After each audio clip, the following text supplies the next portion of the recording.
Hello hello hello. आ जाओ भाई, एक बार मैं फटाफट सी लिंक शेयर कर देता हूँ टेलीग्राम के ऊपर, फिर करते हैं कक्षा शुरू आज की। एक सेकंड रुक जाओ भाई।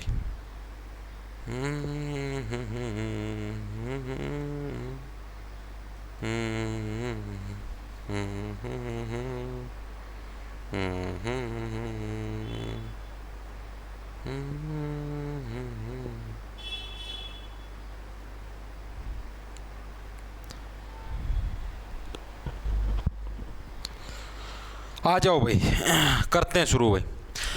राम राम जी सारे ने, मैं तारा साथी मोहित पुनिया हम सारे का जॉब स्टार्टेड यूट्यूब चैनल पर सांझ के शेड़े फिर तो स्वागत करूँ। तो और सुना जो बताइए क्या क्या अंतर है। तो आप लोगों को ना पता है, आप ना जीके की एक सीरीज शुरू कर रखी है जिसके अंदर आप लोगों को पता PYQ सीरीज। ठीक है, PYQ का मतलब क्या, प्रीवियस ईयर क्वेश्चन की जो आप ना सीरीज शुरू कर रखी है जीके की। आज हमारी क्या भाई, उसकी कौन सी क्लास है, आज हमारा उसका लेक्चर नंबर है 9, लेक्चर नंबर 9 है भाई। ठीक है, वैसे तो मैं शनिवार संडे की छुट्टी कराया करूँ, लेकिन बीच में मैंने 2 दिन छुट्टी मार ली थी, तो उसके लिए अभी शनिवार संडे वाले दिन कोई छुट्टी नहीं हुई, इसलिए क्लास लगेगी भाई। ठीक है, इन प्रश्नों की PDF भाई आपको अपना जो टेलीग्राम चैनल @J छोटे अक्षर में RGT J टारगेट नाम से, जहां पर करीबन आपके 1,62,000 पता नहीं 63,000 सब्सक्राइबर उसना ज्वाइन कर लियो, उधर आपको इन प्रश्नों की PDF मिल जाएगी, मेरी फोटो लगी पाओगी। ठीक है भाई, और इस क्लास के अंदर जो भी प्रश्न होंगे सारे प्रीवियस ईयर के अंदर आए हुए मल्टीपल टाइम जो से प्रीवियस ईयर के अंदर आए हैं प्रश्न, वो प्रश्न आपको देखने को मिलेंगे। ठीक है, प्रश्नों को याद करवाने की गारंटी मेरी, और इन प्रश्नों से बाहर आपके एग्जाम में बहुत ही कोई रेयर चांस हो कोई प्रश्न इससे बाहर आए, तो उस बात की गारंटी मेरी। स्टार्ट करते पहले प्रश्न से, आ जाओ भाई फटाफट से। Good evening sir, good evening, good evening भाई, गुड इवनिंग। आ जाओ फटाफट से। देखो भाई पहला प्रश्न क्या है। भारतीय संगीतकार रविशंकर ने 1968 में सर्वश्रेष्ठ चैम्बर संगीत प्रदर्शन के लिए अपना पहला ग्रैमी पुरस्कार उनके द्वारा किए गए निम्नलिखित में से किस कार्य के लिए जीता था। भाई मैंने आप लोगों को थोड़े दिन पहले एक चीज करवाई थी, आपको मैं अभी करवाता हूं, एक सेकंड रुको। मैंने आपको कुछ चीजें बताई थी भाई, किसको भारत रत्न मिला था। एक बार तो आप इसका आंसर बताइए, मैं आपको भारत रत्न वाली चीजें बताता हूं। भारत रत्न आपके इंपॉर्टेंट जो कि एग्जाम के अंदर आते हैं, जो कि संगीत की दुनिया के है। संगीत की दुनिया के अंदर आपका जो सबसे पहला भारत रत्न है वो आपका कब मिला था, 1998 के अंदर दिया गया था। अभी याद कराऊंगा, टेंशन ना लो। ठीक है, उसके बाद आपका सेकंड नंबर वाला दिया गया 1999। ठीक है, थर्ड नंबर वाला दिया गया आपका 2001, और फोर्थ नंबर वाला दिया गया है 2009 के अंदर भाई। ठीक है, ये जो 4 भारत रत्न ये सबसे ज्यादा इंपॉर्टेंट जो कि एग्जाम के अंदर मल्टीपल टाइम आता है। अब ये आपको 98 याद करना, उसके बाद की आपके साथ देखो, सबसे पहले 1998 के अंदर पहला भारत रत्न, मान लो आपको भारत रत्न मिलने लग रहा है, सबसे पहले किसको दोगे। अरे भारत रत्न के साथ साथ आपके पास पैसा भी तो आएगा। ठीक है, और सबसे पहले क्या है, सबसे पहले पैसा, पैसा का मतलब लक्ष्मी माता, यानी कि सबसे पहले किसको, लक्ष्मी माता को भारत रत्न दिया जाएगा। तो यानी कि MS सुब्बुलक्ष्मी भाई, MS सुब्बुलक्ष्मी को क्या भाई सबसे पहला भारत रत्न मिला। सबसे पहला भारत रत्न किसको मिला, MS सुब्बुलक्ष्मी को, याद रह जाएगा भाई। सबसे पहले आप किसको भारत रत्न दोगे, लक्ष्मी माता को दोगे भाई। सेकंड नंबर पर, अब लक्ष्मी माता को दे दिया, भगवान शिव शंकर को भी देना पड़ेगा, यानी कि सेकंड नंबर पर किसको दिया मैंने, पंडित रविशंकर को मैंने सेकंड नंबर पर भारत रत्न दिया। ये भी इंपॉर्टेंट एग्जाम के अंदर बहुत बार आता है, यानी अगले ही साल 1998 में तो मैंने लक्ष्मी माता को दिया, अगले ही साल क्या आपका नेक्स्ट ईयर यानी कि 1999 के अंदर हमने रविशंकर को दिया, शंकर भगवान को दिया। ठीक है, अब पहला जो ग्रैमी पुरस्कार है, पहला ग्रैमी पुरस्कार भी किसको दिया गया था, आपका रविशंकर को दिया गया था। जो पहला ग्रैमी पुरस्कार है एग्जाम के अंदर आता है, फर्स्ट ग्रैमी पुरस्कार पाने वाले कौन थे, आपके पंडित रविशंकर। ये 1968 में मिला था फर्स्ट आपका कौन सा, पहला अपना ग्रैमी पुरस्कार। वो किस रचना के लिए मिला था ये आप लोगों को इसके अंदर से बताना है। उसके बाद 2001 के अंदर किसको मिला था आपका, 2001 के अंदर मैंने आपको बताया था पंडित पंडित नहीं आएगा, नॉर्मल बिस्मिल्लाह खान। एक नंबर की क्या बजाते थे, शहनाई बजाते थे, यानी कि बिस्मिल्लाह खान। अरे बिस्मिल्लाह खान हो गया, इसकी ट्रिक करवाई थी मैंने। बिस्मिल्लाह खान क्या है, एक नंबर की क्या बजाते थे, शहनाई बजाते थे, यानी कि शहनाई वादक थे। ठीक है, इनको मिला था आपका बिस्मिल्लाह खान, एक नंबर की क्या थी, शहनाई वादक। रविशंकर, रवि का मतलब क्या हो गया, रवि का मतलब हो गया सूर्य, और सूर्य के एक सितारा है, यानी ये क्या थी, आपके सितार वादक थे। क्या थे आपके, सितार वादक थे। इतनी चीजें हुई क्लियर नहीं है या नहीं, मेरे को ये बताओ, चीजें क्लियर हुई या नहीं, मेरे को ये बताओ। हाँ जी सर, हाँ जी सर, हाँ जी sir, very good very good, Bismillah Khan से, हाँ भाई लिख दिया, वैसे ना तक। आगे देखो, अब 9 के अंदर किसको मिला भाई, आपको मैंने एक नाम करवाया था, बहुत बार करवाया था, किराना घराने का नाम था आपका, कौन सा नाम था, पंडित भीमसेन जोशी। पंडित भीमसेन जोशी क्या थे, आपके किराना घराने से रिलेटेड थे। ठीक है, और मैंने आपको क्या बताया भाई, इनकी किराने की दुकान थी, और लोग इनको क्या बोलते थे, हाँ भाई अपने किराने की दुकान बंद कर ले। नो नो नो नो, यानी 2009 के अंदर पंडित भीमसेन जोशी को मिला था आपका भारत रत्न। ये चारों भारत रत्न याद रखने एग्जाम के अंदर बहुत बार आते हैं। अब देखो ये क्या था आपका भाई, ये आपको किसको, वेस्ट मीट्स ईस्ट। भाई आपका जो वेस्ट है यानी कि जो आपका पश्चिमी सभ्यता है, यानी जो अपनी वेस्टर्न जो कल्चर, आपका वेस्टर्न कल्चर समझ गए होगे, जो अंग्रेजा वाला कल्चर आपका, ये आपका ईस्टर्न कल्चर के साथ मिल चुका है, यानी अपने वाले कल्चर के साथ मिल चुका है। ये इन्होंने एक बुक लिखी थी, ठीक है, उसके अंदर क्या है भाई, मतलब इस बुक के लिए इनको क्या है, फर्स्ट ग्रैमी पुरस्कार से है नवाजा गया था, ठीक है। और ये मतलब अकेले इन्होंने नहीं लिखी थी, ये आपके पंडित रविशंकर प्लस यहूदी मैनुहीन इन दोनों ने मिलके लिखी थी आपकी कौन सी, वेस्ट मीट्स ईस्ट, मतलब कि पश्चिमी सभ्यता भाई पूर्वी सभ्यता के साथ मिक्स होगी। तो देखो पहले आपको पता है पुराने समय के अंदर अंग्रेजों को बहुत ज्यादा महत्वता दी जाती थी, और जब आप किसी अंग्रेजों के ऊपर टॉपिक लिखने लग रहे हो भाई, यानी पश्चिमी जो सभ्यता है वो आपकी पूर्वी सभ्यता के साथ मिलने लग रही है, तो सीधी सी बात है ग्रैमी अवार्ड तो उसी के लिए दिया जाएगा, ठीक है। तो यानी कि ये इसका सही आंसर हो जाए। दूसरी चीज, द कंसर्ट फॉर बांग्लादेश, ठीक है, बांग्लादेश आप लोगों को पता, कॉन्सर्ट का मतलब ऐसा प्रोग्राम जो कि बांग्लादेश के लिए है, और ये किस लिए चलाया गया था आपको पता, बांग्लादेश 1971 के अंदर बांग्लादेश का और पाकिस्तान का युद्ध वगैरह चल रहा था। पहले इसको भाई पूर्वी पाकिस्तान के नाम से जाना जाता था, पाकिस्तान का हिस्सा था बांग्लादेश, बाद में अलग आप ही ना स्वतंत्र करवाया था, ठीक है, आप युद्ध लड़े थे इसका खातिर, ठीक है। तो बांग्लादेश क्या था आपका, तो बांग्लादेश की जो बुक है ये भी आपकी पंडित रविशंकर के द्वारा ही आपकी लिखी गई है, Pandit Ravishankar plus George Harrison आपका, और आपका क्या है पंडित रविशंकर, इन दोनों ने मिलकर लिखी आपकी द कंसर्ट फॉर बांग्लादेश। अगली आपकी, ये आपकी सबसे ज्यादा बार एग्जाम के अंदर आती है, द साउंड्स ऑफ इंडिया, ये आपकी रट लो, सबसे इंपॉर्टेंट एग्जाम के अंदर आती, बहुत बार अभी जो DSSB के एग्जाम हुए, ठीक है, SSC के एग्जाम हुए, उन सभी में आया हुआ है। द साउंड्स ऑफ इंडिया उपन्यास किसके द्वारा लिखा गया है, साउंड्स ऑफ इंडिया यानी कि आपके जो मतलब कि देखो भाई भारत के साउंड, ठीक है, अलग अलग प्रकार की आवाजें, तो किसके द्वारा लिखा गया, पंडित रविशंकर के द्वारा लिखा गया। सबसे इंपॉर्टेंट है, याद रखनी है, बहुत बार आती है एग्जाम के अंदर।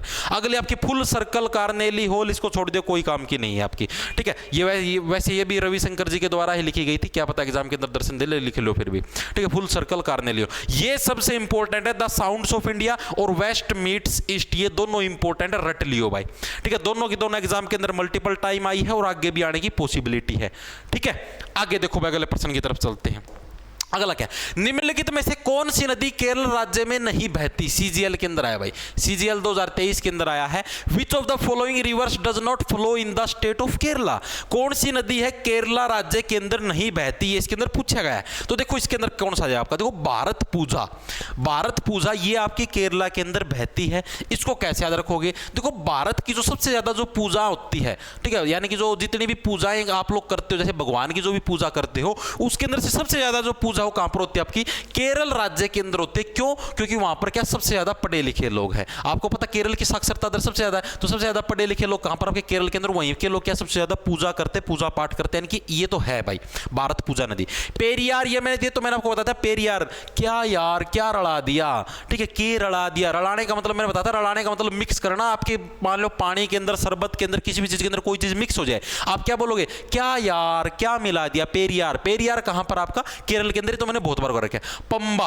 पंबा देखो आपको पता, पंबा का उल्टा हो गया खंबा, और खंबा किसको बोलते हैं, दारू को। आप लोगों ने अगर आपकी वो फिल्म देखी हो ना, वह कौन सी है, हेरा फेरी का मैं देखा होगा, वो कुकर कर करो, ए श्याम ये ले 200 रुपया, श्याम ने कहा बाबू भैया इसका क्या करना है, ए श्याम करना कुछ नहीं है, जा दुकान पे जा और खंबा लेके आ, ठीक है। तो खंबा का मतलब क्या होता है, दारू, पंबा खंबा। और केरल के लोग सबसे ज्यादा पढ़े लिखे, तो इसलिए वो क्या है, दारू का सेवन नहीं करते, ठीक है। तो यानी कि पंबा, देखो 3 है, भारत पूजा सबसे ज्यादा पूजा केरल के लोग करते हैं। दूसरी चीज आपकी पेरियार, क्या यार क्या रला दिया, केरल के अंदर ही है। पंबा खंबा का सेवन कौन नहीं करता, केरल के लोग बिल्कुल नहीं करते। यानी पेन्नार जो नदी है वो आपकी क्या केरल राज्य के अंदर शुमार नहीं, बाकी तीनों की तीनों नदियां क्या आपकी केरल राज्य के अंदर शुमार है, ठीक है। ये आपकी कहां पर बहती है, ये आपकी 3 राज्यों के अंदर बहती है। आंध्र प्रदेश आपकी पेन्नार कहां पर बहती है, आंध्र प्रदेश आपकी, तमिलनाडु आपकी, ठीक है, आंध्र प्रदेश तमिलनाडु, इन 2 राज्यों के अंदर भाई ये मेनली बहती है। तीसरा राज्य के अंदर कभी कभी नाम पूछ लेता है, तो कर्नाटक भी लिख लेना, ठीक है। आंध्र प्रदेश, तमिलनाडु और कर्नाटक, इन 3 राज्यों के अंदर भाई ये पेन्नार आपकी नदी है, बहती है, ये आपको याद रखनी है, ठीक है। इसके अलावा आपकी एक और चीज भी आपको इसके अंदर याद रखनी, पेन्नार झील के, सॉरी पेन्नार नहीं, उसको छोड़ दो, ठीक है। इसके बारे में याद रखो, भारत पूजा का जो निक नेम है, निक नेम क्या इस नदी का, इस नदी को नीला के नाम से भी जाना जाता है। एग्जाम के अंदर आता है भाई किस नदी को केरल की कौन सी नदी को भाई नीला के नाम से भी जाना जाता है? तो भारतपुजा जो नदी है भाई, इसको नीला के नाम से जाना जाता है। और केरल की सेकंड सबसे बड़ी नदी है, केरल की सेकंड नंबर पर सबसे बड़ी नदी है आपकी कौन सी? भारतपुजा। ठीक है, और इसको किस नाम से? नीला के नाम से भी इसको जाना जाता है। इसके निकनेम और ये दोनों की दोनों चीज आपके याद होनी चाहिए। ठीक है, उसके बाद पेरियार। क्या यार तूने क्या मिला दिया ऐसा मेरे उसके अंदर? मैंने बताया था क्या यार तूने क्या रला दिया मेरे पीने के अंदर, यानी कि आपकी जीवन रेखा के ऊपर संकट आने लग रहा है। अरे आपके शरबत के अंदर, पानी के अंदर कोई कुछ जहरीली चीजें मिला दिया तो सीधी बात आपकी जीवन रेखा पर संकट आएगा। यानी पेरियार, पेरियार क्या रला दिया यार, यानी कि इसको केरल की जीवन रेखा के नाम से भी जाना जाता है। किस नदी को केरल की जीवन रेखा के नाम से जाना जाता है? पेरियार नदी को क्या केरल की जीवन रेखा के नाम से भी जाना जाता है। ये भी एग्जाम के अंदर बहुत बार आती है भाई, ये याद रख लोगे। ठीक है, नेक्स्ट चलें। चलो भाई नेक्स्ट देखो क्या आपका हर साल मनाया जाने वाला गुरु केलू चरण महापात्र। जहां पर केलू चरण महापात्र दिख जाए, महापात्र केले के ऊपर चरण रखने वाला था। मैं क्या बोला? ओडिसी। ओले ओडिसी, सीधा सा आंसर। पूरी स्टेटमेंट पढ़ने की भी जरूरत नहीं, ऑप्शन नंबर है ओडिसी। कोई भी गलत नहीं कर सकता आपका आंसर। ठीक है, इसकी कितनी बार मैंने आपको ट्रिक बताई है भाई। मान लो कोई भी नर है, वो मान लो भाई महापात्र नाम का कोई नर है, ठीक है, वो यहां से जाने लग रहा है और आगे क्या केले का छिलका पड़ा है ऐसे नीचे और उसका चरण वहां पर टिकने वाला। मैं उसको क्या बोला भाई? ओडिसी। ओले ओडिसी, यानी कि साइड में ओले वरना गिर जाएगा तिसड़ के। यानी कि केलू चरण महापात्र किस नृत्य से? ओडिसी नृत्य से संबंधित। देखो ये दे रखा है, पुरस्कार उत्सव का नाम निम्नलिखित में से किस नृत्य से लिखे प्रसिद्ध शास्त्रीय नर्तक के नाम पर किया गया? तो भाई केलू चरण महापात्र जहां पर दिख जाए, आपको मैंने पहले बहुत बार महापात्र दिख जाए तो ओडिसी। ठीक है, महाराज दिख जाए तो महाराज की बात हो जाए तो सीधा कहां का आ जाएगा आपका? यूपी का, यानी कि उत्तर प्रदेश का कौन सा? कथक नृत्य है। ठीक है, ये दो याद रखना, महापात्र ओडिसी, महाराज आ जाए आपका कथक। ये दोनों के दोनों आपस में रिलेटेड है भाई। ठीक है, अब बात करते हैं भैया केलू चरण जो महापात्र अवार्ड है, ये अवार्ड की बात होने लग रही है। बे अवार्ड है ये किसके द्वारा शुरू किया गया था? ठीक है, ये प्रश्न भी एग्जाम के अंदर आता भाई किसके द्वारा शुरू किया गया था? तो भाई ये रविकांत आपके महापात्र, जो कि क्या है? इनके पुत्र थे, जो कि क्या है? आपके केलूचरण महापात्र के पुत्र थे। इनके द्वारा ये स्टार्ट कराया गया था अपने पिताजी की याद में 1995 के अंदर। ठीक है, इतनी चीज याद रह जाएगी। मोहिनी अट्टम कहाँ का है? मोहिनी आपको मैंने बताया था, देखो दो डांस है, एक मोहिनी अट्टम और एक आपका कथकली। मोहिनी अट्टम और कथकली। ठीक है, कली कहां पर खिलती है? मैंने आपको बहुत बार बताया कली कहां पर खिलती है। कली आपकी समुद्र के किनारे खिलती है, जहां पर पानी हो वहां पर। समुद्र का किनारा कहां पर है? केरल के अंदर, यानी कथक कली कहां पर है? केरल के अंदर। ठीक है, और जो सुंदर कली खिलती है आप उसको देखकर क्या है? मोह जाते हो, उसकी तरफ क्या है? अट्रैक्ट हो जाते हो, ऐसे दूर से भागे भागे आते हो। यानी मोहिनी अट्टम और कथक कली दोनों कहां पर है? केरल के। कथक मैंने बहुत बार बताया यूपी का है, और कुछ पूरियां अंधे व्यक्ति को भी दे दो, कुचिपुड़ी यानी कि आंध्र प्रदेश का है। कुचिपुड़ी यानी कि आंध्र प्रदेश का है। ठीक है भाई, इतनी चीजें होगी क्लियर। नेक्स्ट चले, नेक्स्ट पर्सन की तरफ चले या नहीं चले मेरे को ये बताओ। समझ में चीजें आने लग रही या नहीं आने लग रही? सर प्लीज इंग्लिश भी करवा दो। भाई इंग्लिश करवा दूंगा, आप लोग जिस कल करवा दूँ इंग्लिश की क्लास। कल संडे है, संडे वाला दिन एक इंग्लिश की क्लास करवा दूँ। अगर आप लोग बोलोगे, क्लास खत्म होने बाद नीचे कमेंट करके बता देना कि भाई इंग्लिश की करवानी है या नहीं करवानी। ठीक है, इंग्लिश की करवा देंगे अगर आप लोग बोलोगे तो की बात है। ठीक है, कल ही करवा दूंगा इंग्लिश की। कल कौन से एरर करवा दें? वो एरर के वो लग रहा है वो कैब। ठीक है, 15 सिनोनिम, 15 आपकी ईडियम और 15 आपके वन वर्ड। करीबन 1 से 1.5 घंटे की क्लास करवा दूंगा। 15 के टोटल 45 चीज़ें याद करवा दूंगा अगर आप लोग बोलोगे तो। ठीक है भाई, इंग्लिश करवा देंगे, भड़क लेने की जरूरत नहीं है। और बताओ स्वीटी, तुम अपना नंबर दे दो भाई, सुधर जाओ। ये स्वीटी को नहीं, स्वीटा पाओगा, ऐड बड़ा को नर पाओगा। ठीक है, उसका पिंडी पे एड बड़े बाल पाओगे नू, रात वर्गे नू लगा दो कोई बालू है बालू। ठीक से ऐड बड़ा डाडा पाओ नू लटकदा, छाती पर बड़े बड़े बाल नू गुच्छे के गुच्छे लिगड़ेंगे। ठीक है, स्वीटी को नहीं, स्वीटा है। छोरे हैं ये, छोरे आईडी बना कर तारगेल बात ना बोली तेरे बनो ताम। ठीक है, निकी में और लिगड़ जाए मेरा मुंह, मतलब फिर हंड हो गए मुंह भाई नो को यो के कह दिया मार लगा। देखो भाई अगला प्रश्न आपका, ये तो काली त्रेड आएगी। देखो आगे देखो के butane two all is a. भाई ब्यूटेन टू ऑल क्या है? देखो ये साइंस का प्रश्न, जिसके पास +1 +2 में साइंस थी वही बच्चा इसको कर सकता है, लेकिन ये आते हैं एसएससी के एग्जाम में, अब क्या करें। देखो मैंने आपको बताया था ब्यूट आ जाए, ब्यूट का मतलब होता है 3। प्रोप आ जाए, प्रोप का मतलब होता है 4। ठीक है, और आपका पी से 4, ब्यूट का मतलब 3, और आपका पेंटा, पेंट का मतलब 5, हेक्सा का मतलब आपका 6, हेप्टा का मतलब 7, ओक्टा का मतलब 8। ये चीजें याद रखो। अब ब्यूटेन है, ब्यूट एन, एन का देखो ये भी मैं मतलब समझाता हूं। अगर एन आ जाए, एन का मतलब है सिंगल बॉन्ड, ठीक है, सिंगल बॉन्ड, ऐसे एक सिंगल बॉन्ड हो गया। इन आ जाए, इन का मतलब होता है भैया डबल बॉन्ड, ठीक है, डबल बॉन्ड यानी कि ऐसे 2 बॉन्ड आए, ठीक है। और आइन आ जाए, आइन का मतलब होता है ट्रिपल बॉन्ड भाई, ठीक है, ट्रिपल बॉन्ड। इसके अंदर आपका क्या, आपके 3 बॉन्ड ऐसे बनते हैं। अब यहां पर एन आया है, एन का मतलब क्या हो गया आपका, 1 बॉन्ड सिंगल, ब्यूटेन 2 ओल, यानी कि ब्यूट, देखो यानी कि ब्यूट का मतलब हो गया 3 कार्बन, 3 कार्बन है भाई। एन का मतलब सिंगल बॉन्ड से जुड़े हुए हैं, ठीक है। 2 ओल, जो दूसरे नंबर का कार्बन है 1 2, दूसरे नंबर का कार्बन उसके साथ क्या, OL ग्रुप आपका जुड़ा हुआ है, ओल, ठीक है, यानी कि OH ग्रुप हो गया आपका, ठीक है, इसके साथ जुड़ा हुआ है। यानी कि क्या बन गया ये आपका, यानी कि सेकेंडरी नंबर पर, अरे ये प्राइमरी, ये सेकेंडरी, ये टर्सरी है, यानी सेकेंडरी नंबर पर आपके साथ क्या जुड़ा है, ओल जुड़ा हुआ है, ठीक है, यानी कि सेकेंडरी एल्कोहल, ऑप्शन नंबर आपका डी का सेकेंडरी एल्कोहल, इसका ठीक हो जाए। ये थोड़ी दिन पहले भी तो करवाया था मैंने पर्सन। अगर यही आपका OH यहां पर जुड़ा होता तो इसको हम लोग बोलते हैं प्राइमरी एल्कोहल। यही अगर OH आपका यहां पर 3rd नंबर पर जुड़ा होता तो इसको बोलते हैं टर्सरी एल्कोहल। आगे चीजें समझ में या नहीं आई मेरे को ये बताओ, ठीक है। अगर यहीं पर ब्यूट की जगह प्रोप लिखा होता तो यहां पर हम लोग 4 कार्बन लेते, ठीक है। यहां पर अगर एन की जगह इन लिखा होता तो हम लोग यहां पर डबल बॉन्ड लेते, ठीक है। ये चीजें हुई क्लियर। नेक्स्ट चलते हैं भाई, नेक्स्ट अगला देखो, अगला क्या, किस संवैधानिक संशोधन ने के तहत राज्य 6 से 14 वर्ष की आयु के सभी बच्चों को मुफ्त और अनिवार्य शिक्षा प्रदान करेगा। कितनी बार बताया रखे, अरे भाई कितनी बार बताया, तुमने बता दो, सच्ची बताओ, कितनी बार बताओ, बहुत घनी बार बताओ, और फिर भी कोई जने गलत बताओगे। अंड बंड का टोला, जो भी वो पर्सन गलत बोलिया उसका 7-8 बार, ठीक है। देखो भाई, मैंने आपको बताए थे संविधान के अंदर क्या आपके मौलिक कर्तव्य है, और मौलिक कर्तव्य क्या भाई, एसएससी का सबसे लवली और फेवरेट टॉपिक है। मौलिक कर्तव्य, एसएससी का कोई पेपर हो और मौलिक कर्तव्य का प्रश्न ना आए, ऐसा भाई इम्पॉसिबल है। 100% श्योर शॉट नो समझ लो, तारा 1 नंबर तो पक्का है, ठीक है। अब मौलिक कर्तव्य से रिलेटेड चीजें देख लो कौन कौन सी बहुत बार करवा रखी हैं, फिर भी अगर गलत करते हो तो भाई आप लोग उथनेसिया हो। देखो भाई क्या है, पहली चीज तो भाई मौलिक कर्तव्य किस देश के संविधान से लिए गए हैं, तो रूस के संविधान से, जिसको सोवियत संघ बोलते थे पहले।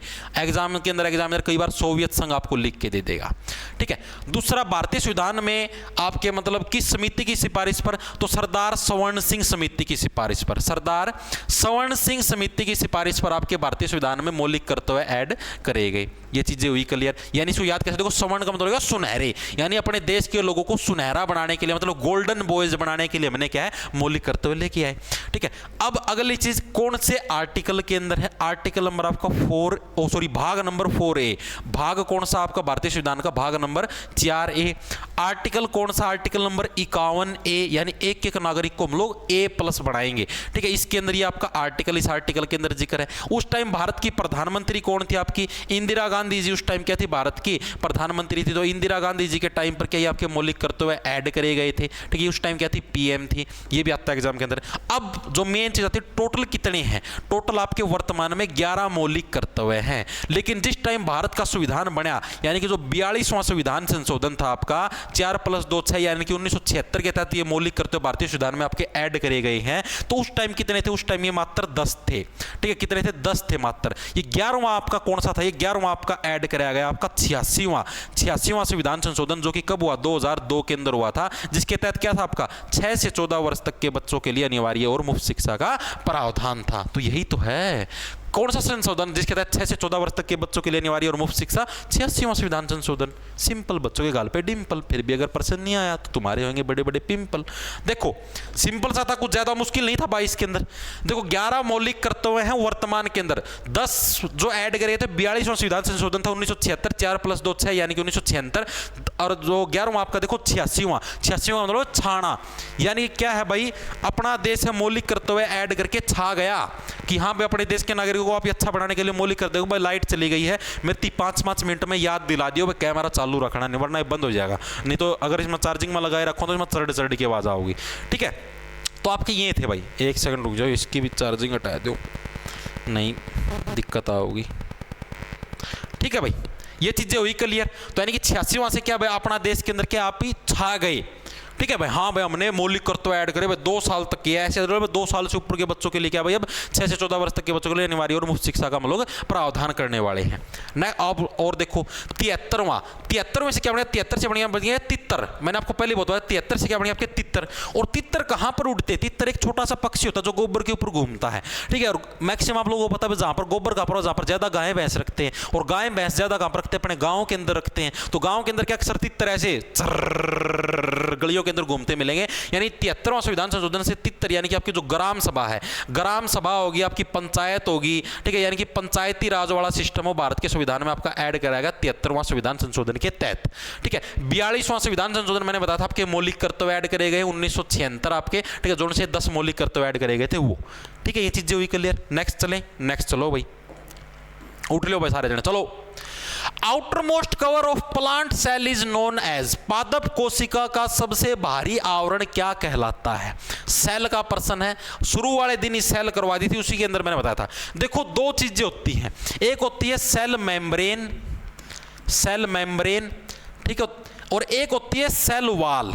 दोनों के अंदर डिफरेंस है। सेल मेम्ब्रेन और सेल वॉल दोनों के अंदर डिफरेंस क्या है? जो सेल मेम्ब्रेन होती है ना, ये होती है भैया आपके इंसानों के अंदर। इंसानों के अंदर आपकी क्या मिलती है? इंसानों के अंदर आपकी सेल वॉल मिलती, सेल मेम्ब्रेन मिलती है। इसको कैसे याद रखोगे? देखो मेंबर कौन होता है? मेंबर तो भाई इंसान को ही बोलते हैं। हाँ भाई आप हमारी इस कमेटी के मेंबर हो, आप हमारी इस कमेटी के मेंबर हो। एक सेकंड रुक जाओ, मैंने चार्ज लगा कि दोबारा हटा दूं, नहीं तो कैमरा बंद हो जाएगा।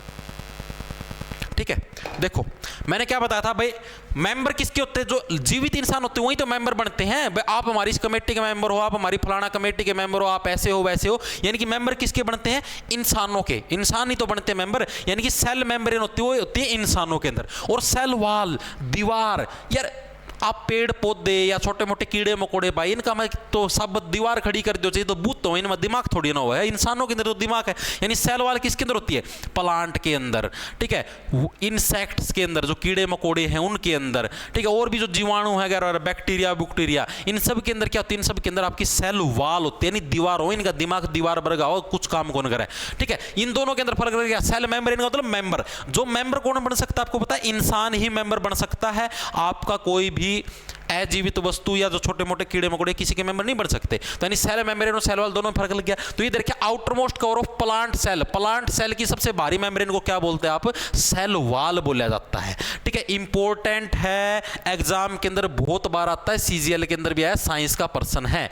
ठीक है, सेल मेम्ब्रेन आ जाएगा तो यानी कि इंसानों की जो सेल होती है उसके कोई बाहरी परत उसको सेल मेम्ब्रेन बोला जाता है। गोल्गी अपरेटस क्या काम होता है? Transfer of proteins. Human body के अंदर जो प्रोटीन्स है, प्रोटीन्स के ट्रांसफर करने का काम किसका होता है? आपका गोल्गी अपरेटस का होता है। लाइजोसोम्स, ये इनको भाई वो भी बोलते हैं, क्या बोले अगर सेल्फ सुसाइड बैग भी बोलते हैं, SUIC, सुसाइड बैग्स के नाम से किसको जाना था? लाइजोसोम्स को। भाई ये क्या है? सेल के अंदर जितनी भी गंदगी होती है उसको निकलते रहते हैं और फिर फट जाते हैं।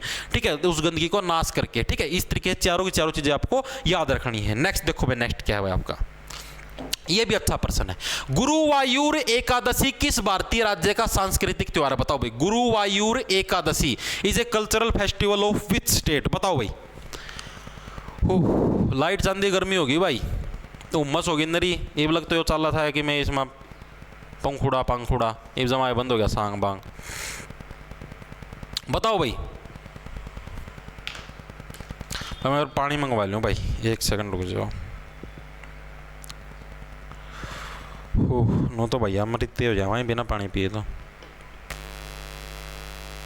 थोड़ी सी चरड़ की आवाज़ महसूस हो सके भाई। लाइट नहीं है ना भैया। हेलो रोहित है? अच्छा ठीक है, ओके कोई। देखो भाई कोई नहीं भाई, जल की सुविधा उपलब्ध नहीं है। गुरुवायूर एकादशी किस भारतीय राज्य का सांस्कृतिक है आपका? तो आपका भाई ये आपका केरल राज्य का। ऑप्शन नंबर आपका डी करेक्ट। आओ लाइट आएगी भाई, सांस आ गया, भगवान ना सुन ली। गुरुवायूर एकादशी भाई किस राज्य का? आपका केरल राज्य से संबंधित आपका कौन सा गुरुवायूर एकादशी है? किस भारतीय राज्य का त्योहार आपका केरल राज्य से रिलेटेड है? ठीक है, इसको अब देखो क्या कुछ याद रखना, गुरुवायूर एकादशी। भाई केरल के अंदर क्या आपको पता, सबसे ज्यादा पढ़े लिखे लोग हैं। सबसे ज्यादा जो पढ़े लिखे लोग वो आपके कहां पर है? सबसे ज्यादा पढ़े लिखे लोग हैं वो कहां पर? आपके केरल के अंदर है सबसे ज्यादा पढ़े लिखे लोग। ठीक है, और जो व्यक्ति ज्यादा पढ़ा लिखा है उसी को तो अपना गुरु बनाओगे। अब कोई अनपढ़ व्यक्ति जिसको खुद ही किसी चीज की नॉलेज नहीं है, आप उसको अपना गुरु कैसे बना सकते हो? जो ज्यादा पढ़े लिखा है, सबसे ज्यादा पढ़े लिखे, उसी को तो अपना गुरु बनाओगे। और केरल के लोग सबसे ज्यादा पढ़े लिखे, तो यानी कि गुरुवायूर जो एकादशी है आपकी, एकादशी किसको बोलते हैं? यानी कि 10+1 यानी कि जो 11वां दिन होता है उसको एकादशी बोलते हैं। ठीक है, यानी कि केरल के अंदर क्या आपका गुरुवायूर एकादशी जो फेस्टिवल आपका बनाया जाता है, ये मेनली किस महीने के अंदर बनाया जाता है? तो भाई ये मेनली आपका नवंबर महीने के अंदर, नवंबर या दिसंबर महीने के अंदर बनाया जाता है। ये एग्जाम के अंदर दर्शन दे सकता है क्योंकि अभी आगे नवंबर दिसंबर का महीना आने वाला है। ठीक है, तो इसलिए भाई उससे रिलेटेड ये चीजें पूछ सकता है एग्जामिनर। तो नवंबर दिसंबर महीने के अंदर क्या आपका गुरुवायूर फेस्टिवल बनाया जाता है। किस भगवान को समर्पित है ये? मेनली भगवान विष्णु जी को क्या है ये त्योहार आपका समर्पित है? किसको? भगवान विष्णु जी को क्या है ये आपका त्योहार आपका समर्पित है भाई। ठीक है, और तो इसके बारे में कोई चीज़ खास चीज़ याद रखने की जरूरत नहीं, बस इतनी चीज़ें आपकी पूछी जाती हैं भाई। ठीक है, और आपका कर्नाटक के अंदर आपका हम्पी उत्सव हो गया। ठीक है, याद रख लेना हम्पी उत्सव। हम्पी उत्सव कहाँ पर? हम्पी के जो खंडर हैं या हम्पी जो राजधानी कहाँ पर आपकी? कर्नाटक के अंदर है। ठीक है, या फिर आपका उगादी फेस्टिवल आपका कहाँ पर? कर्नाटक, आंध्र प्रदेश, इन दोनों तीनों राज्यों के अंदर एक साथ मनाया जाता है उगादी। तो ये भी आपको याद रखना है। ठीक है, नेक्स्ट देखो तमिलनाडु के अंदर आपको पता ही यार ओणम। ठीक है, और आपके ये 2-3 फेस्टिवल और एक वो जल्लीकट्टू। ठीक है, जल्लीकट्टू ये सारे कहाँ पर? आपके तमिलनाडु के। ठीक है भाई, ये चीजें होगी याद। नेक्स्ट चलो भाई अगला देखो, ये प्रश्न सबसे ज्यादा इंपॉर्टेंट है भाई, सबसे ज्यादा इंपॉर्टेंट। ये सीपीओ के अंदर बहुत बार आता है, ये हर साल ही देखा मैंने। तो 2022 के अंदर भी आया था, 23 के अंदर भी आया और 24 के अंदर भी आया, तीनों सालों के अंदर।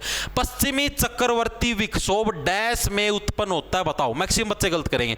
Western cyclonic disturbance originate in, बताओ भाई पश्चिमी जो चक्रवर्ती विक्षोभ हो कहां पर उत्पन्न होता है? देखूं तारे कमेंट मारो, आंसर बताइए।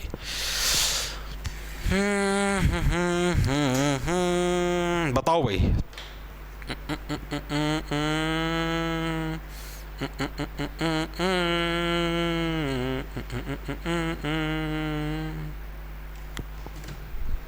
आंसर मारो बगागी।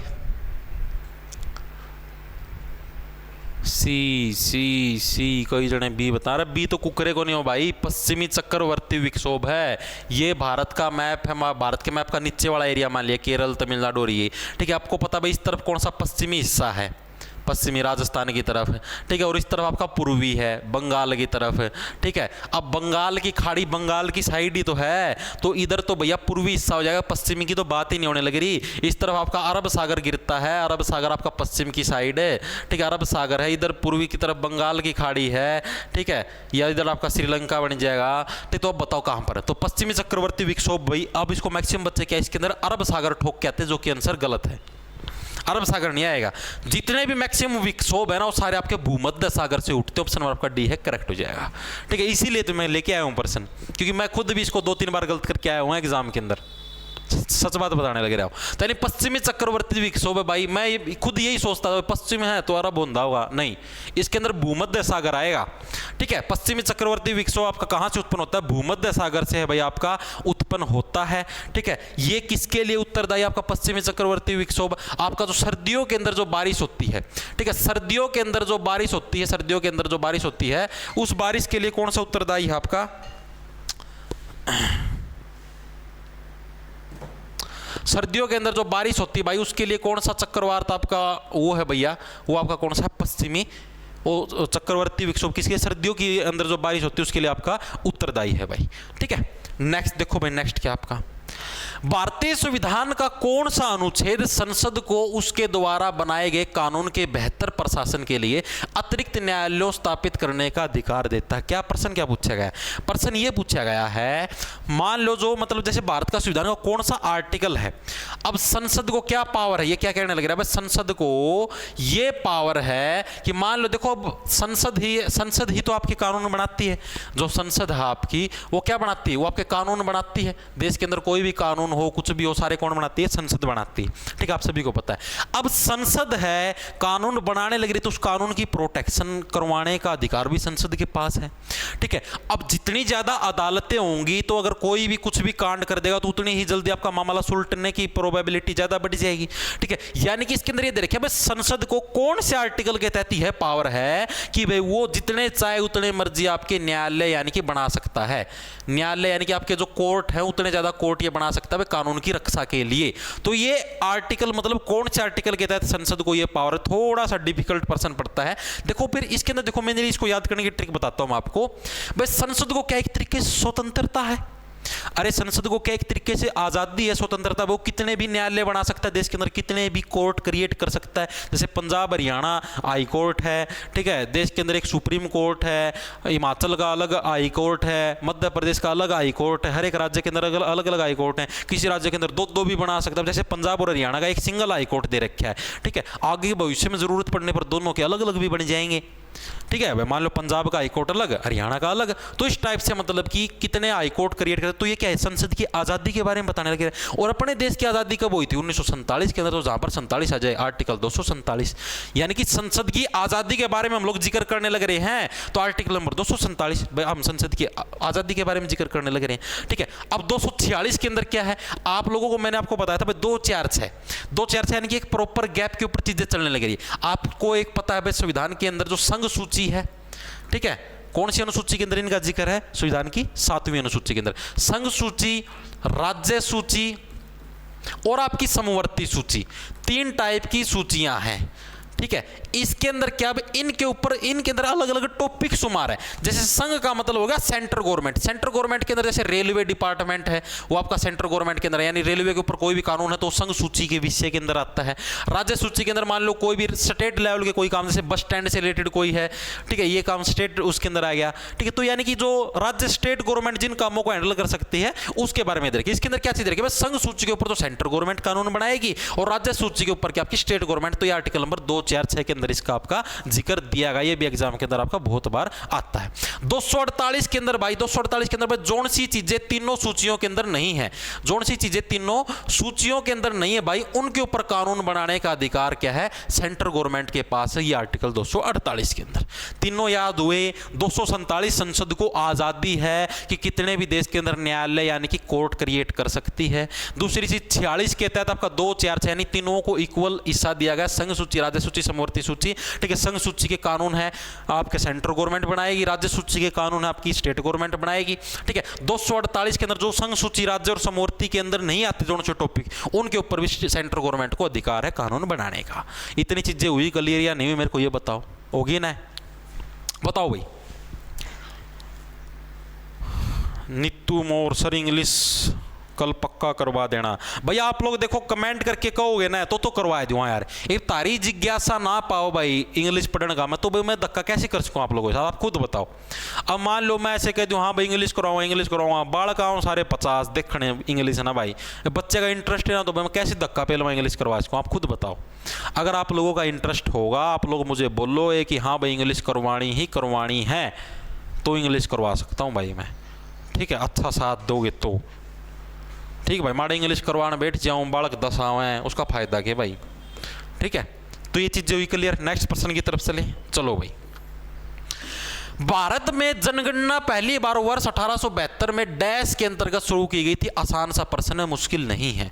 Census in India was first started in the year 1872 under, मतलब पहली बार जो जनगणना है भाई वो किसके द्वारा करवाई गई थी, ये प्रश्न पूछा गया है। तो ये बहुत बार करवा रखे है, मेयो ऑप्शन नंबर आपका डी का जो भाई लॉर्ड मेयो, भाई इसकी याद करने की कोई ट्रिक नहीं। 1872, ठीक है, 1872 के अंदर भाई देश की स्थिति को बेहतर करने के लिए, बेहतर का मतलब उसके अंदर इंप्रूवमेंट करने के लिए, देश की स्थिति को बेहतर यानी कि उसके अंदर क्या है इंप्रूवमेंट करने के लिए क्या है आपकी 1872 में आपकी पहली बार जनगणना करवाई गई ताकि देश की स्थिति के अंदर इंप्रूवमेंट, बेहतरमेंट आए।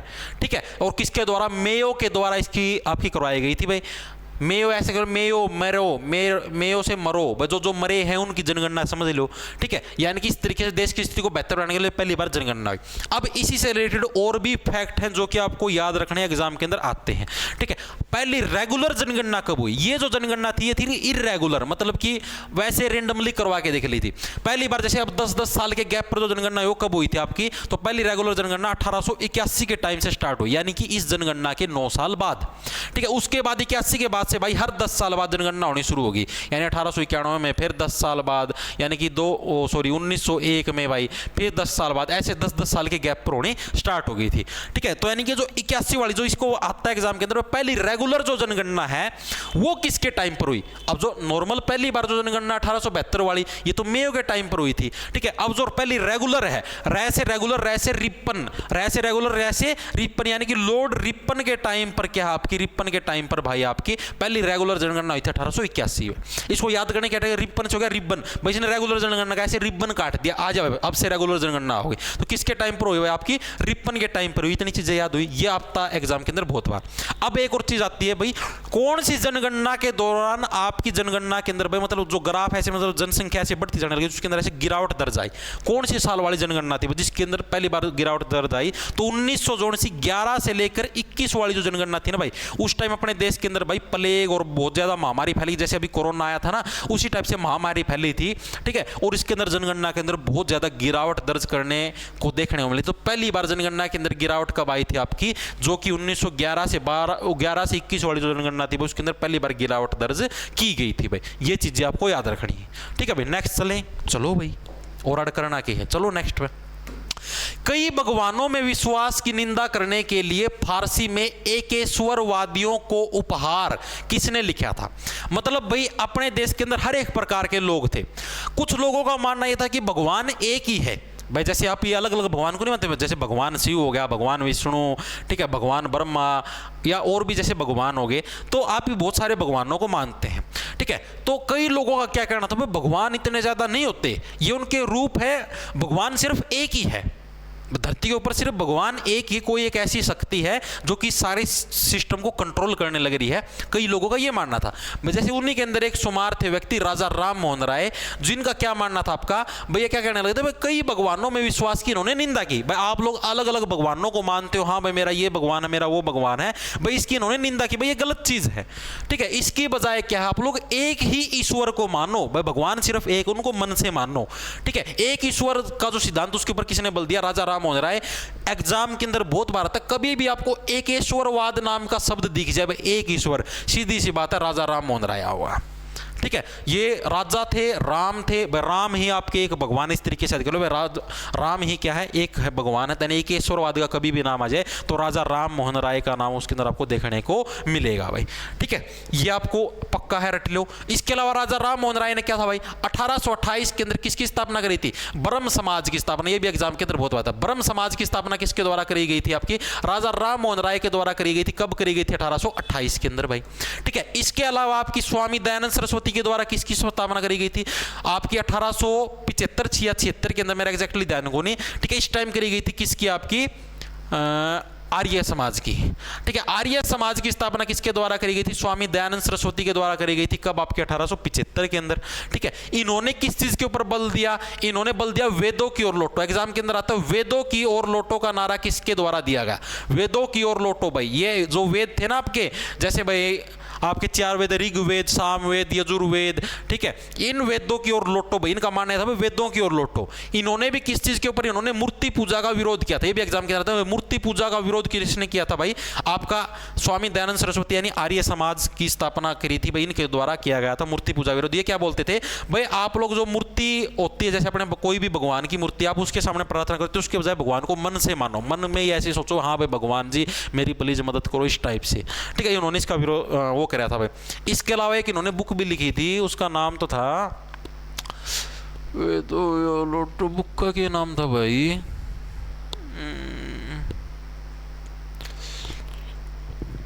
कमेंट करके बताइए रहा क्या नाम है, भूल गया मैं। बुक का नाम तो था यार, वेदों की ओर लौटो नारा था, मेरा जमा दिमाग में आया हर घुसाना मुंह पर को नहीं आने रहा।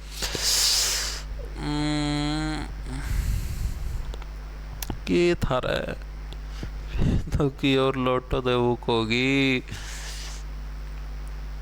भाई 1 सेकंड रुक जाओ, मैं फोन में देख लियो। 1 सेकंड रुक जाओ, मैं फोन में चेक कर लियो, मैं भूल गया भाई। दयानंद सरस्वती बुक सत्यार्थ प्रकाश, ठीक है। एक इनकी बुक भी थी, ये भी एग्जाम के अंदर बहुत बार आता है। सत्यार्थ प्रकाश जो बुक है भाई, वो किसके द्वारा लिखी गई थी? आपके स्वामी दयानंद सरस्वती के द्वारा लिखी गई थी। इसके अलावा 1828 के बाद भाई जो राजा राम मोहन राय भाई, इन्होंने क्या 1829 के अंदर भाई जो आपकी मतलब कि इन्होंने सती प्रथा का विरोध किया, और इन्होंने भाई विलियम बेंटिक ने किसके ऊपर बैन लगाया था? आपका बेंटिक ने बैन लगाया था किसके ऊपर? सती प्रथा के ऊपर भाई। इसकी मदद की थी भाई सती प्रथा को बैन करवाने के अंदर भाई, ये काम भी इन्होंने ही किया था भाई, ठीक है। नेक्स्ट चलें। नेक्स्ट देखो भाई, नेक्स्ट क्या, मगध महाजनपद डैश नदियों से घिरा हुआ। मगध महाजनपद ये क्या कुछ मामला था, बताओ फटाफट से। मगध महाजनपद भाई कितनी नदियों से घिरा हुआ है? गला सूख गया भाई।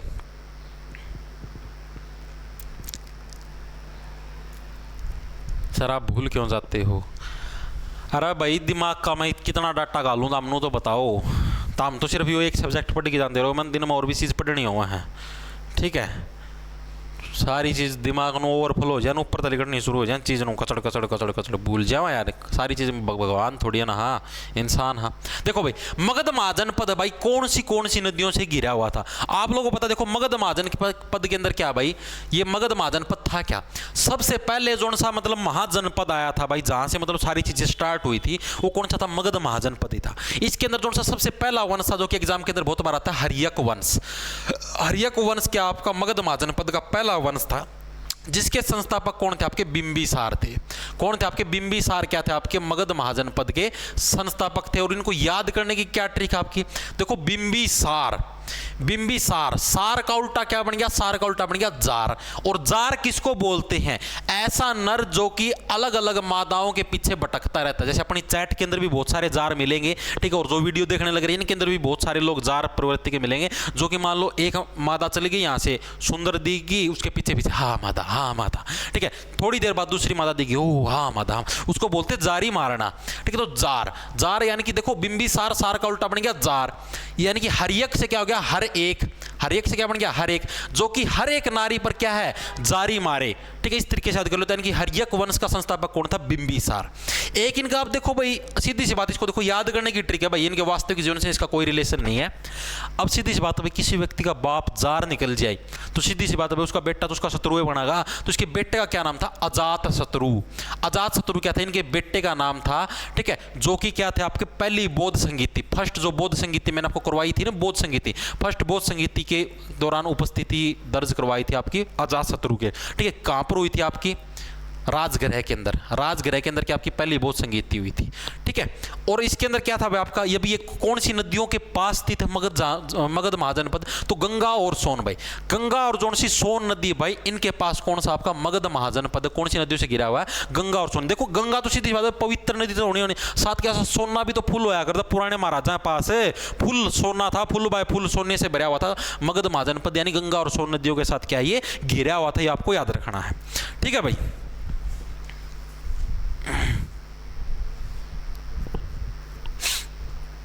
बताओ भाई, इतनी चीजें हुई याद? चलें आगे देखो भाई, आगे क्या आपका लाई हरोबा भारत के निम्नलिखित में से किस शास्त्रीय नृत्य का प्रारंभिक रूप है? इंपॉर्टेंट प्रश्न है, ठीक है, बहुत बार आता है एग्जाम के अंदर। लाई हरोबा भारत के किस शास्त्रीय नृत्य का एक रूप है? Lai Haraoba is an early form of which of the following classical dances of India?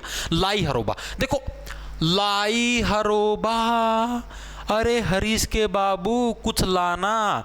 क्या आपकी मान लो कोई भी घर पे महिला है, ठीक है, हरोबा का मतलब बाहर से कुछ लाना। हरीश के बाबू लाई, ठीक है, यानी कि हरीश के बाबू बाहर से कुछ लाई, प्लीज लाई कुछ, ठीक है। और आपकी मतलब कोई भी महिला है, वो किसी भी नर को बाहर से कुछ लाने के लिए क्या बोलेगी?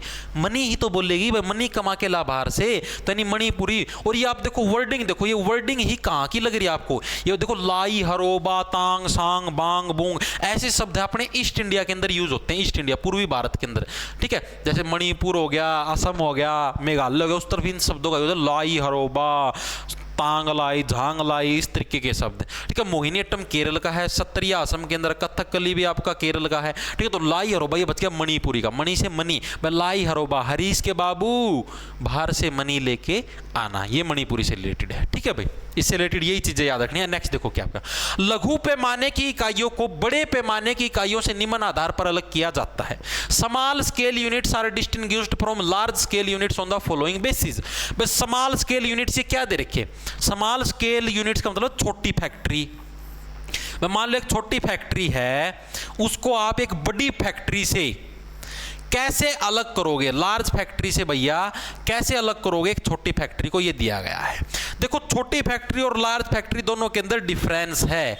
क्या डिफरेंस है, देखो मान लो, देखो पहले क्या देखा, इकाई क्षेत्र का आकार। मान लो कोई फैक्ट्री साइज के अंदर छोटी है, वैसे मान लो छोटे एरिया के अंदर बन रही है, और कोई फैक्ट्री बड़े एरिया के, क्या उससे आप ये डिफाइन कर सकते हो भाई ये बड़ी फैक्ट्री छोटी फैक्ट्री है? नो, ठीक है। बिक्री की मात्रा, भाई कोई फैक्ट्री है बहुत ज़्यादा चीज़ उसमें सेलिंग करने लग रही है, बहुत ज़्यादा सामान बेचने लग रही है, और ये कम सामान बेचने लगती है, इससे आप ये चीज़ कर सकते हो भाई ये बड़ी फैक्ट्री छोटी है। आउटपुट की मात्रा, आउटपुट तो वही हो गया भाई कितना ज़्यादा प्रोडक्शन करा है, भाई कितना ज़्यादा प्रोडक्ट बनाओ या कम बनाओ ज़्यादा बनाओ उसके हिसाब से। निवेश की राशि, भाई इस फैक्ट्री के अंदर कितने लोगों ने इन्वेस्टमेंट कर रखी है, यानी इसके अंदर कितना पैसा लगा हुआ है मार्केट का, उसके आधार पर आप डिफाइन कर सकते हो भाई ये बड़ी फैक्ट्री या छोटी फैक्ट्री। आप लोग जैसे स्टॉक मार्केट देखते हो, मान लो जैसे अंबानी जी और के एक शेयर की कीमत करीबन ये समझो 3,500 है, 3,500-4,000 है, ठीक है, इतनी एक शेयर की कीमत है, ठीक है। टाटा के एक शेयर है, जो टीसीएस का एक शेयर है, उसकी कीमत 4,000 है, ठीक है। तो आप क्या क्या बोलोगे, यानी जो टीसीएस क्या है, बड़ी कंपनी है जियो से, आप इस हिसाब से बोल सकते हैं भाई इन्वेस्टमेंट के आधार पर, यानी कि आपकी जियो के अंदर सिर्फ 3,500 करोड़ इतने रुपए इन्वेस्टेड है, टीसीएस के अंदर 4,000 करोड़ इन्वेस्ट। इस तरीके से आप लोग इन्वेस्टमेंट के आधार पर क्या है, आपने कितनी इन्वेस्टमेंट करी उसके आधार पर क्या आप इसको बांट सकते हो, कौन सी फैक्ट्री बड़ी है कौन सी छोटी है, ठीक है। ऑप्शन नंबर आपका डी करेक्ट हो जाएगा, इकोनॉमिक्स का प्रश्न था। नेक्स्ट देखो भाई, नेक्स्ट क्या है, Indian iron and steel company ने अपना पहला कारखाना कहां पर स्थापित किया था? सारे बच्चे गलत करेंगे, इस प्रश्न को शर्त लगा लो, बताओ भाई, बताओ सर कितने पर्सन और रह गए, कितने पर्सन और रह गए, पर्सन रह गए भैया 5 पर्सन और रह गए, 15 वहां पर आए, हाँ भी 5 और रह रहे, 5 पर्सन और रह गए, बताओ भाई। अरे आसान आसान, अब कोई ज्यादा बड़े बड़े नहीं है, बताओ फटाफट से, मैक्सिमम बच्चे गलत करेंगे। B B B B Jamshedpur कौन था ना, सारे गलत करेंगे। अरे मन पता था क्योंकि मैं खुद भी ऑपरेशन गलत करके आया उड़ा हूँ ठीक है। अरे भाई ये तो फायदा हुआ है चीज़ों का, क्योंकि आप ना पता लग जाए आपकी कौन सा पर्सन बच्चे और भी गलत की जोन सी चीज़ मैं गलत कर सकूँ ना, तो मन लगा कर भाई यह चीज़ है, मैक्सिमम गणे तो गणे 70% बच्चे भी इस चीज़ ना गलत करेंगे, ठीक है। आप जैसे मॉक टेस्ट देवा या और देवा तो उसमें भी लिखा जाए भाई ये चीज़ सिर्फ मान लो भाई 13% बच्चों ने ठीक करी है, तो उससे अंदाजा लग जाए मैक्सिमम बच्चे ने पर्सन गलत कराया है, तो यानी कि ये पर्सन भी भाई 11% लोगों ने ठीक किया था, तो इसका सही आंसर हो जाएगा आपका हीरापुर, ठीक है। मैक्सिमम बच्चे इसके अंदर जमशेदपुर ठोक के आते हैं, गलत हो जाएगा आपका, ठीक है। इसका सही आंसर हो जाएगा आपका हीरापुर। भाई हीरापुर के अंदर ही क्या है आपका, Indian iron and steel company ने अपना पहला कारखाना कहां पर स्थापित किया था? आपका हीरापुर के अंदर किया था। ऑप्शन आपका एक रहो, इसको कैसे रखोगे, देखो Indian iron and steel company, iron का मतलब हो गया लोहा, ठीक है, आयरन लोहा। लोहा क्या है, लोहा आपको मान लो बहुत ज्यादा मात्रा के अंदर मिलने लग जाए तो सीधी सी बात है भाई आपका कारोबार कैसा हीरो की तरह चलेगा, ठीक है। जैसे हीरो का प्रोडक्शन होता है ना, उसकी तरह आपका क्या, आपका कारोबार दिन दुगनी रात चौगुनी गति से उन्नति करेगा, यानी कि हीरापुर के अंदर क्या आपका Indian iron and steel company का अपना पहला कारखाना खुला था हीरापुर के अंदर भाई, ठीक है। अगला देखो क्या आपका, एक और चीज भी इसके अंदर, इसको भैया 2006 के अंदर, 2006 पता नहीं 2004 के अंदर भाई इसको सेल के अंदर सम्मिलित कर दिया गया। सेल ये क्या है, steel authority of India limited, ठीक है। नेक्स्ट देखो, नेक्स्ट क्या, 110 मीटर की बाधा दौड़ में उड़ानों की संख्या कितनी? आपने अर्डल रेस सुनी है, अर्डल रेस, अर्डल रेस कैसी होती है, जैसे मान लो ये दौड़ है, ठीक है, ये मान लिया 110 मीटर की आपके पास दौड़ है, इस 110 मीटर की दौड़ के अंदर भाई कुछ अर्डल्स लगे होते हैं, जैसे मान लो यहाँ पर एक बैरियर लगा दिया आपने, ठीक है, इस बैरियर के ऊपर से आपको जंप करना है, यहाँ पर एक बैरियर लगा दी, इस बैरियर के ऊपर से आपको जंप करना है, 110 मीटर की दौड़ है। अब आप देखो इसको कैसे फाइंड करो, आसानी से थोड़ा सा दिमाग लगाओ तो भी, अगर आपको याद नहीं हो तो भी आप इसको कर लोगे। देखो यहाँ से तो आप रनिंग स्टार्ट करोगे, ठीक है। 110 मीटर की बात है तो सीधे सीधी बात है 10-10 मीटर के गैप पर तो चीजें आएंगी ही आएंगी, ठीक है। यानी कि ये देखो भाई आपके, यानी कि 10 मीटर 3 4 5 6 7 8 और आपका भैया 9 और 10 और आपका 11, ठीक है। ये देखो ये आपके अर्डल्स हो गए। अब देखो यहां से तो आपने दौड़ स्टार्ट करी है भाई, यहां पर तो कोई अर्डल है ही नहीं, यहां पर तो कोई अर्डल नहीं है, तो यानी ये तो कट गया आपका, ठीक है। अब आपका देखो एक अर्डल टोटल देखो कितने हो गए, 10 20 30 40 50 60 70 80 90 100 110 अर्डल हो गए। और लास्ट के यहाँ पर लास्ट पॉइंट पर भी कोई अर्डल नहीं आएगा भाई, क्यों? क्योंकि यहाँ पर तो रेस आपकी खत्म हो चुकी है, ठीक है। यहाँ पर तो कोई अर्डल आएगा ही नहीं। तो अब देखो कितने अर्डल आए, 1 2 3 4 5 6 7 8 9 10 अर्डल आए। तो ऑप्शन आपका सी करेक्ट हो जाए। अब बच्चे गलती कहाँ पर करते, बच्चे ने सोचा 110 मीटर है ना, तो यानी कि 11 अर्डल आ जाएंगे। अरे 11 नहीं आएंगे भैया, क्योंकि लास्ट वाला अर्डल थोड़े ना आएगा, लास्ट में तो रेस ही पूरी हो जाएगी लास्ट वाले 10 मीटर वाले स्ट्रोक में तो, और शुरू वाले 10 मीटर में भी कोई अर्डल नहीं है, यहाँ पर अर्डल तो यानी कि इसके अंदर टोटल कितने भैया 10 अर्डल्स आते हैं, 10 इसके अंदर बाधा इसके अंदर उत्पन्न होती है, ठीक है। ये आपका स्पोर्ट्स का प्रश्न था। अगला देखो क्या है, निम्नलिखित में से किस देश ने पैरा ओलंपिक 2020 में सबसे अधिक संख्या में देखो भाई ओलंपिक गेम्स जब भी होते हैं ना, ओलंपिक के अंदर भाई चाहे आपके पैरा हो चाहे नॉर्मल ओलंपिक हो, पैरा के अंदर क्या होता है, पैरा के अंदर भाई जो पैरों से अपाइज हैं, यानी कि जो अपाइज लोग हैं ना आपके, ठीक है, उनके लिए क्या है भाई पैरा ओलंपिक गेम होते हैं, और जो उनसे फिजिकली फिट होते हैं उनके लिए भैया आपके ओलंपिक गेम होते हैं। अब ओलंपिक गेम जैसे अब की बार भी 2024 के अंदर भी ओलंपिक स्टार्ट हो चुके हैं, आज से आपके पेरिस ओलंपिक आप लोग होता है, अब की बार वर्तमान में पेरिस जो कि फ्रांस में है वहां पर ओलंपिक शुरू है, करंट का पर्सन आ सकता है। देखो क्या अब पैरा ओलंपिक हो चाहे ओलंपिक हो भाई, हर साल का रिकॉर्ड है चीन ही सबसे ज्यादा मेडल जीतता है भाई, रट लो, ठीक है। चाहे ओलंपिक पूछ ले हुआ है, चाहे पैरा ओलंपिक पूछ ले हुआ है, चाहे 2016 के पूछ ले, चाहे 2012 के पूछ ले, कद के पूछ ले हुआ है, हमेशा चीन का रिकॉर्ड रहा है, चीन सबसे ज्यादा मेडल जीतता है, ठीक है, ओलंपिक के अंदर। चाहे अब ओलंपिक पूछ लेता, चाहे ओलंपिक 2020 उसके अंदर भी चीन आएगा, पैरा ओलंपिक आ जाए उसके अंदर भी चीन आएगा भाई, ठीक है। नेक्स्ट बने, इसके बाद 2 प्रश्न हो रहे। किसानों की समस्याओं को समझने के लिए महात्मा गांधी, किसका है यार ये भाई, कई जने हैं ना कलिंग प्रवृत्ति के हैं। किसानों की समस्याओं को समझने के लिए महात्मा गांधी मुख्यतः किसके कहने पर चंपारण आए थे? On whose request did Mahatma Gandhi come to Champaran mainly to understand the problems of the farmer. देखो चंपारण के अंदर था क्या, ये चंपारण भाई मेनली आपका कहां पर, बिहार की एक जगह का नाम है चंपारण भाई, कहां पर है, बिहार के अंदर। बिहार के अंदर क्या भाई आपके चंपारण नाम की एक जगह है, ठीक है। वहां पर क्या था भैया, किसानों को है ना परेशान किया जाने लग रहा था अंग्रेजों के द्वारा, किस लिए भाई, किसानों से मतलब कि जबरदस्ती नील की खेती करवाने लग रहे थे। जबरदस्ती क्या आपकी, नील की खेती, किसकी खेती, नील क्या, नील एक फसल है, जैसे जो आप लोग कपड़ों के अंदर जो नील डालते हो ना, वो एक फसल है। और ये फसल की कमी क्या थी कि ये सारी की सारी जो जमीन की उपजाऊ शक्ति को ये पी जाती थी। उपजाऊ शक्ति को क्या है, उपजाऊ शक्ति को भाई ये पी जाती थी ये फसल एज इट इज, मतलब कि जो आपकी जमीन होती थी, जमीन क्या बंजर बन जाती थी, मतलब वो इनफर्टाइल हो जाती थी, उसके अंदर कुछ बैरन, ठीक है, बैरन हो जाती थी, उसके अंदर कुछ भी नहीं उगता था। तो किसान मतलब इस फसल को उगाते तो थे, लेकिन इसकी जो मार्केट के अंदर कीमत होती थी वो भी बहुत ज़्यादा होती थी, बहुत ज़्यादा, मतलब लाखों के अंदर इसकी कीमत होती थी। लेकिन अंग्रेज कहते हैं, अंग्रेज इनसे मतलब कि किसानों से बहुत कम कीमत पर खरीदते थे, और किसान फिर ये सोचते थे ना भाई अंग्रेज भी कम कीमत पर खरीदना, शोषण करा हमारा, ठीक है, हम इसको बोनी बंद करा, तो भी जबरदस्ती बुआई जाती थी, बो नुको कौन बो, ठीक है। तो भाई इससे किसान परेशान हो चुके थे, और उन्होंने आह्वान किया कि हमें प्लीज इस चीज़ से बचाओ। देखो इतने मैं बता दिया ना, इतने भाई देखो ये नंबर है, इसकी सुनाइयो भाई एक बार फोन फान करके, कौन है, कई देर होगी से ना, 84 497 51 13 3 दियो भाई एक बार इसकी थोड़े झटके।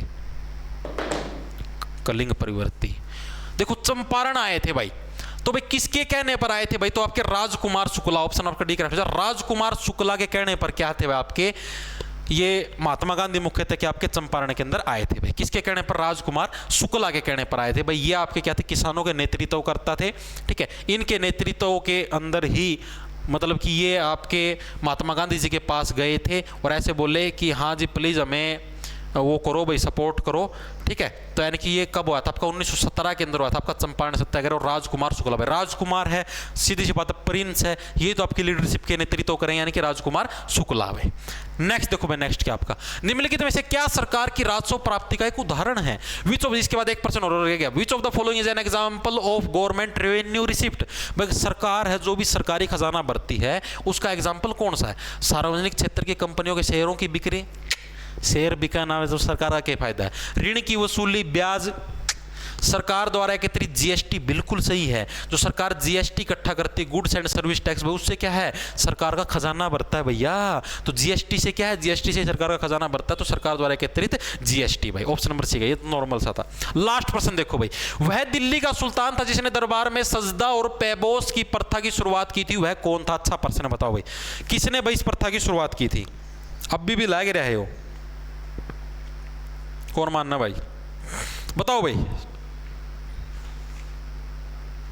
सजदा और पैबोस प्रथा की शुरुआत करी थी।